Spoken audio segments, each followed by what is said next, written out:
धन्यवाद। जय मसीह की। भाइयों बहनों के जय मसीह की। यहाँ पर आजकल के 40 में देखेंगे और 40 से लेके 4 अध्याय तक 40 का 4 अध्याय देखेंगे। परमेश्वर के वचन क्या बतलाती है हमें, ध्यान से आप लोग गौर कीजिएगा और समझिएगा। हमारी बंधुआई के 25वें वर्ष अर्थात यरूशलेम में नगर के लिए जाने के बाद 14वें वर्ष के पहले महीने के 10वें दिन को यहोवा की शक्ति मुझ पर हुई और उसने मुझे वहां पहुंचाया।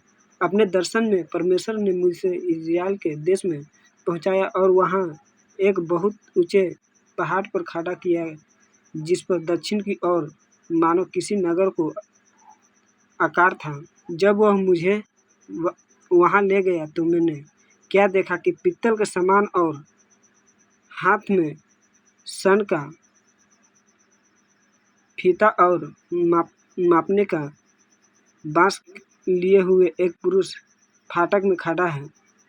उस पुरुष ने मुझसे कहा, हे मनुष्य के सनातन, अपनी आंखें से देख और अपने कानों से सुन और जो कुछ मैं तुझे दिखाऊंगा उस सब पर ध्यान दे, क्योंकि तू इसलिए यहाँ पहुँचाया गया है कि मैं तुझे ये बातें दिखाऊं और जो कुछ तू देखे वह इज़राइल के घराने को बताए। धन्यवाद पिता परमेश्वर, धन्यवाद। देखिए भाई और बहनों, यहाँ पर बताया जा रहा है हम लोगों को कि बात किया, यजकेल से बात किया, यजकेल के द्वारा परमेश्वर बात किया उनसे, उनको आत्मा में दिखाया, वहाँ पर दर्शन दिखाया। वहाँ एक स्वर्गदूत भेटे आगे के बारे में कि देखो फाटक में खड़ा है एक स्वर्गदूत। सनातन अपनी आंखें से देख और अपने कानों से सुन और जो कुछ मैं तुझे दिखाऊंगा उस पर ध्यान दे। अभी इसका देखते अगला वचन में देखते हैं 40 का अगला वचन में तो निकालते हैं। यहाँ पर 5 से पढ़ेंगे 7 पे। और देखो भवन के बाहर चारों ओर एक दीवार थी और उस पुरुष के हाथ में मापने का बांस था जिसकी लंबाई ऐसे 6 हाथ की थी जो साधारण हाथों से चौवा भर अधिक है। अतः उसने दीवार की मोटाई मापकर बांस भर की पाई, फिर उसकी ऊंचाई भी मापकर बांस भर की पाई।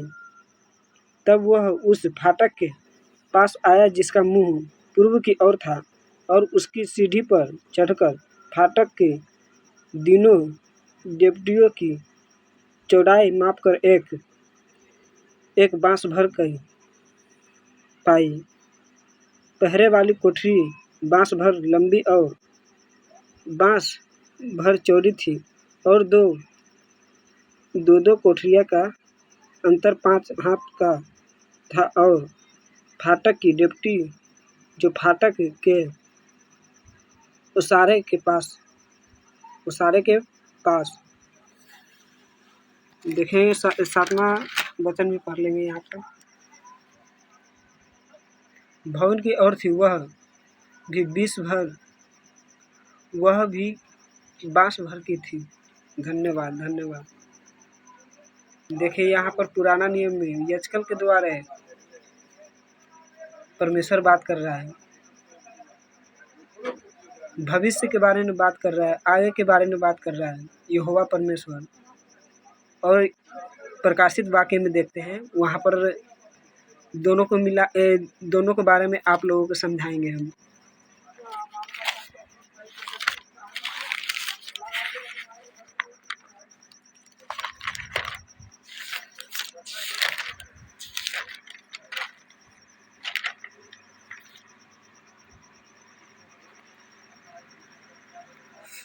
अध्याय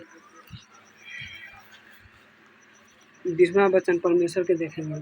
फिर मैंने एक स्वर्गदूत को स्वर्ग से उतरते जिसके हाथ में अथाह कुंड की कुंजी और एक बड़ी जंजीर थी उसने उस अजगर अर्थात पुराने सांप को, जो इब्लिस और शैतान है, पकड़ के 1000 वर्ष के लिए बांध दिया और उसे अथाह कुंड में डालकर बंद कर दिया और उस पर मुहर लगा दी कि वह 1000 वर्ष के पूरे होने तक जाति जाति के लोगों को फिर न भरमाए। इसके बाद अवश्य कि वह थोड़ी देर के लिए फिर खोला जाए। यह अंत के दिन में आगे के बारे में, जो यीशु मसीह के बारे में, यीशु मसीह जब पुनरुत्थान हुए थे तो अपने याकूब चेले हैं और यूहन्ना, ये सब चेले के बताए हैं, बात की हैं वो सबसे आगे के बारे में कि क्या क्या होने वाला अंत के दिनों में। परमेश्वर हम लोगों के लिए वचन ये भविष्यद्वक्ता के जरिए दी है। देखते हैं यहाँ पर होता है और क्या। फिर मैंने सिंहासन देखे और उन पर लोग बैठे गए और उनको न्याय करने का अधिकार दिया गया। मैंने उनकी आत्माओं को भी देखा जिनके सिर यीशु की गवाही देने और परमेश्वर के वचन के कारण काटे गए थे और जिन्होंने उस पशु की और न उसकी मूर्ति की पूजा की थी और न उसकी छाप अपने माथे और हाथ पर ली थी। वे जीवित होकर मसीह के साथ 1000 वर्ष तक राज्य करते रहे। जब तक ये 1000 वर्ष पूरे न हुए तब तक शेष मरे हुए न जी उठे। यह तो पहला पुनरुत्थान है। धन्य है और पवित्र वह है जो इस पहले पुनरुत्थान का भागी है। ऐसे पर दूसरी मृत्यु का कुछ भी अधिकार नहीं, पर वे परमेश्वर और मसीह के याजक होंगे और उसको 7000 वर्ष तक राज्य करेंगे। यहाँ पर बताती हम लोगों के वचन कि आगे के बारे में बताया गया है। परमेश्वर के वचन हमें बतलाती है आगे के बारे में, जो होने वाला है, बीतने वाला है, वो बताया गया है। 1000 वर्ष क्या है, 1000 वर्ष के मतलब क्या है, यहाँ पर देखेंगे। यहाँ पर देखेंगे 21, नया आकाश और नई पृथ्वी। फिर मैंने नए आकाश और नई पृथ्वी को देखा, क्योंकि पहला आकाश और पहली पृथ्वी जाती रही थी और समुद्र भी न रहा। फिर मैंने पवित्र नगर नए यरूशलेम को स्वर्ग से परमेश्वर के पास से उतरते देखा। वह उस दुल्हन के समान थी जो अपने पति के लिए श्रृंगार किए हुए। फिर मैंने सिंहासन में से किसी को ऊंचे शब्द से यह कहते सुना, देख, परमेश्वर का डेरा मनुष्य के बीच में है। वह उनके साथ डेरा करेगा और वे उसको लोग होंगे और परमेश्वर आप उनके साथ रहेगा। आमीन आमीन हालेलुया। बहुत बड़ी बात है कि मनुष्य के साथ रहेंगे परमेश्वर। डेरे का मतलब क्या है? साथ में रहेंगे और उनका परमेश्वर होगा। वह उनकी आंखें से सब आंसू पोंछ डालेगा और इसके बाद मृत्यु न रहेगी और न शोक, न विलाप, न पीड़ा रहेगी। पहली बातें जाती रही। जो सिंहासन पर बैठा था उसने कहा, देख, मैं सब कुछ नया कर देता हूँ। फिर उसने कहा, लिख ले, क्योंकि ये वचन विश्वास योग्य और सत्य हैं। फिर उसने मुझसे कहा, ये बातें पूरी हो गई है। मैं अल्फा और ओमेगा, आदि और अंत हूँ। मैं प्यासों के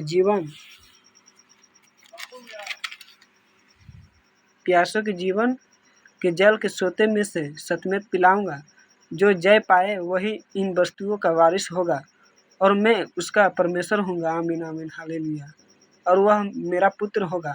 परंतु डरपोकों और अविश्वासियों और घिनौने और हत्यारों और व्यभिचारियों और टोन्हा और मूर्ति पूजकों और सब झूठे का भाग उस झील में मिलेगा जो आग और गंधक से जलती रहती है।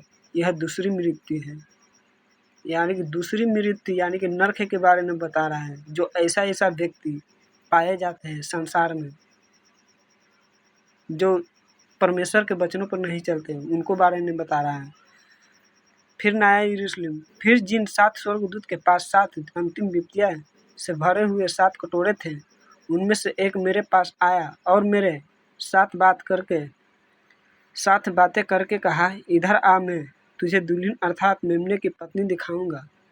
तब वह मुझे आत्मा में एक बड़े और ऊंचे पहाड़ पर ले गया और पवित्र नगर यरूशलेम को स्वर्ग से परमेश्वर के पास से उतरते दिखाया। परमेश्वर की महिमा उनमें थी और उसका ज्योति बहुत सी बहुमूल्य पत्थर अर्थात बिलौर के समान ये सब की तरह स्वच्छ थी। उसकी शहरपनाह बड़ी ऊंची थी और उसके 12 फाटक और फाटकों पर 12 स्वर्गदूत थे और इन फाटकों पर इजराइल के 12 गोत्रों के नाम लिखे थे। पूर्व की ओर 3 फाटक, उत्तर की ओर 3 फाटक, दक्षिण की ओर 3 फाटक, पश्चिम की ओर 3 फाटक थे। नगर की शहरपनाह की 12 नींवें थीं और उन पर मेम्ने के 12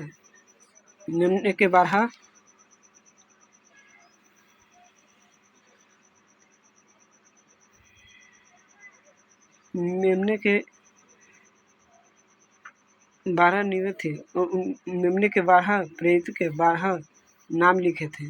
जो मेरे साथ बातें कर रहा था उसके पास नगर और उसके फाटकों और उसकी शहरपनाह को नापने के लिए एक सोने का गज था।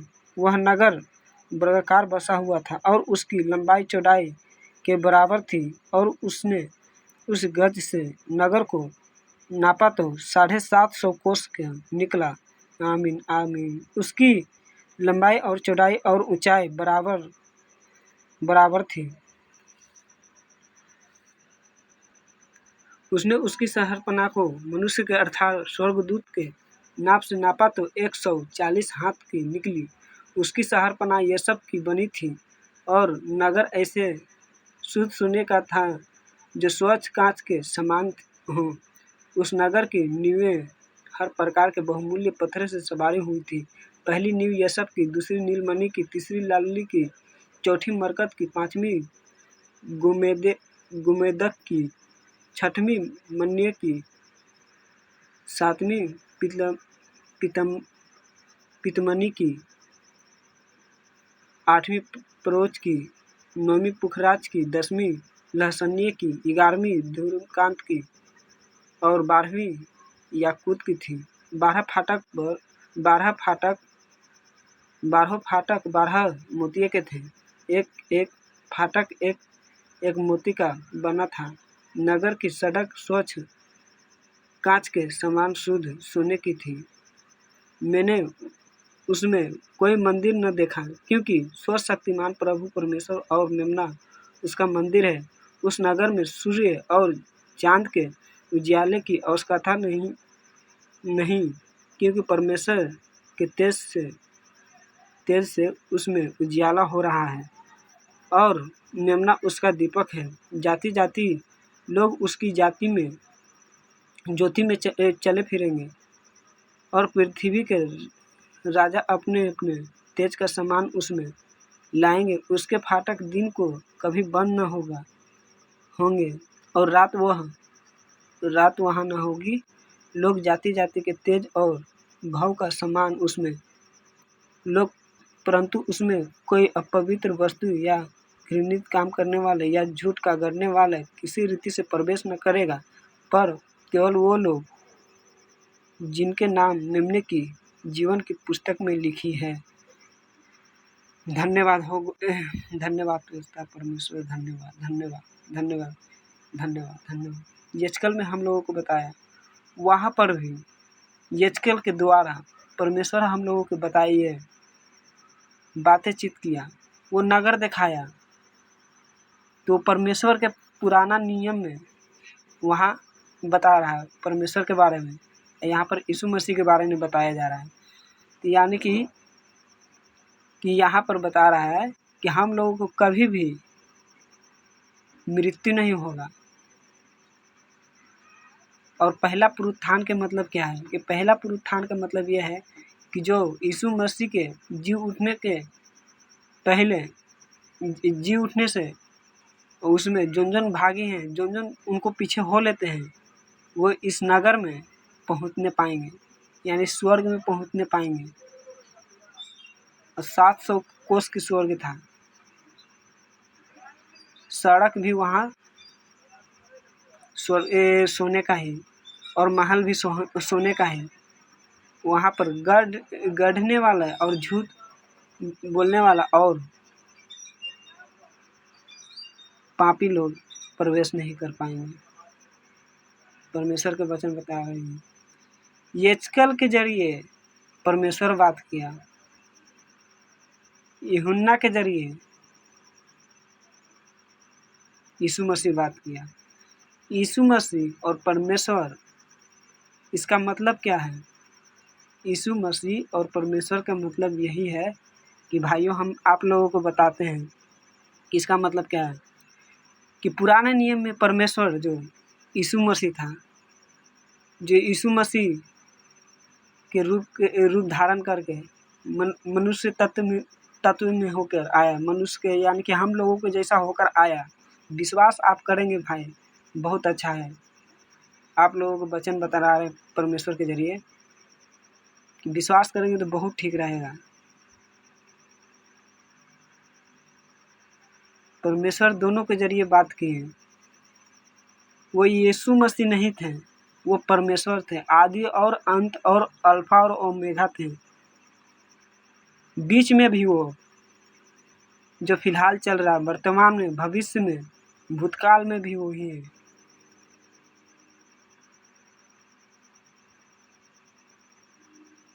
वहाँ पर भी परमेश्वर दिखाया दर्शन आत्मा में, और यहाँ पर भी आत्मा में दिखाया, नगर में एक लेके गया। इसका मतलब क्या है? वो यीशु मसीह नहीं थे, स्वयं वही थे, परमेश्वर थे, यहोवा परमेश्वर वही थे। वो इसलिए आए कि लोगों के एहसास दिखा सके कि मनुष्य क्या है। जब तक मेरे जैसा ना सहे दुख, जब मेरे जैसा ना क्रूस उठाए, ना सहे, वो प्रवेश नहीं कर पाएगा स्वर्ग में। धन्यवाद, धन्यवाद पिता, धन्यवाद। Hallelujah, hallelujah, in the name of Jesus. धन्यवाद यस फादर। राबा भीमा गादा राबा भामा भीबो बदा राबा। वचन के लिए धन्यवाद, धन्यवाद, धन्यवाद। स्तुति महिमा प्रशंसा होने पाए। तू विश्वास के योग्य, धन्य के योग्य, तू आदि और अनंत है, अल्फा में। तो सबसे पहले है पिता परमेश्वर, तो सबसे पहले तू आदि है और अनंत है पिता। तू जीवित है पिता परमेश्वर। तू आगे के बारे में बताता है पिता परमेश्वर, आगे के बारे में तू भविष्यवाणी बताया पिता परमेश्वर। तू नया आकाश और नया पृथ्वी और अजगर के बारे में, जो इब्लिस था, उसके बारे में भी तू बताया पिता परमेश्वर, कि 1000 वर्ष उसके बांध दिया गया और फिर बाद में खोल दिया गया। यानी कि भरमाने वाला वो शैतान था, इब्लिस, जिसका नाम था इब्लिस। तो यहाँ पर यही बताते हैं हम लोगों को वचन कि हम लोग को कोई भी मनुष्य आज के डेट में कभी भी भरमाएंगे तो बातों के ध्यान देना, 1 सेकंड में देना है कि मनुष्य क्या बोल रहा है। वो अंत के दिन नहीं आएगा, ये अंत के दिन चल ही रहा है, बट हम लोग के संभलना है, आप लोगों को संभलना है भाई। ध्यान से गौर से देखना है, सुनना है, समझना है, तो करना है। जैसे आप लोग जैसे ज़मीन के बारे में सोचते हैं, जैसे शादी के बारे में सोचते हैं कि हम अपना बाल और बच्चा के कहाँ पर, किस जगह पर, किस कैटेगरी में और किस फैमिली से हम वो किस फैमिली से रिलेटेड है, ये देखकर आप शादी करवाते हैं। वैसे ही हम कह रहे हैं भाइयों और बहनों, आप लोगों को कि आप लोग गौर से समझिए, इस बात को गौर से समझिए और विचार कीजिए। एक मैं कह रहा हूँ, मैं ही खुद नहीं, मैं भी इनको अधीन चलूँगा। जब अपने आप को क्रूस पर अधीन कर दिया हम लोगों के लिए, केवल मेमने से मेमने के द्वारा, भेड़ बकरी के द्वारा मरने से नहीं होता। केवल अपने आप को दिखाएं कि देख मैं क्या कर सकता हूँ। तुम लोगों के लिए परमेश्वर हम लोगों के लिए, पापियों के लिए आया और इस जगत में अपने आप को बलिदान कर दिया कि देखो, एहसास करो, तो विश्वास करो। मर के भी दिखाया और जी के भी दिखाया, पुनरुत्थान होके भी दिखाया कि मसीह में मैं जैसे मर सकता हूँ वैसे तुम भी मर सकते हो। जो मेरे पास वो तुम भी पास है। यीशु मसीह बोला, परमेश्वर के वचन बोला कि जो मैं कर सकता हूँ वो तुम कर सकता है। जो यीशु मसीह के पास था वो परमेश्वर था। जो यीशु मसीह है वो परमेश्वर ही था, उनको अलावा कोई नहीं था। बस उनको नाम के जरिए, उनको कार्य के जरिए परमेश्वर दिखाना नहीं चाहा कि मैं परमेश्वर हूँ। बस उनको यहाँ पर भेजे पृथ्वी पर कि लोगों को विश्वास हो, यकीन हो। Hallelujah, in the name of Jesus Holi spirit, hallelujah. बहुत बड़ी बात सिखाई पिता परमेश्वर कि लोग विश्वास कर सके कि मैं क्या हूँ, कैसा हूँ। तुम मेरे जैसा बनो। अगर तुम्हें गाली देता है तो गाली भी मत दो, सुन लो। तुम उस संकट में सह लो। अंत के दिन में बहुत लोग गाली भी देंगे, सहना है। यीशु मसीह जब स्त्री एक थी, व्यभिचारिणी स्त्री, उसको पूरे गांव में इकट्ठा होकर सब उसे दोषी ठहराने लगा कि ये पापनी है, पापनी है। तो यीशु मसीह वहीं पर बोले कि यदि पापनी है ये तो अपने हाथ में पत्थर उठा और इस पर वार कर, मार। तो सब वहाँ पर चल जाते हैं छोड़ के, और केवल स्त्री और यीशु मसीह वहाँ पर रह जाते हैं। परमेश्वर का पुत्र, वो परमेश्वर का पुत्र नहीं था, वो परमेश्वर खुद ही था। परमेश्वर के वचन बतलाती है।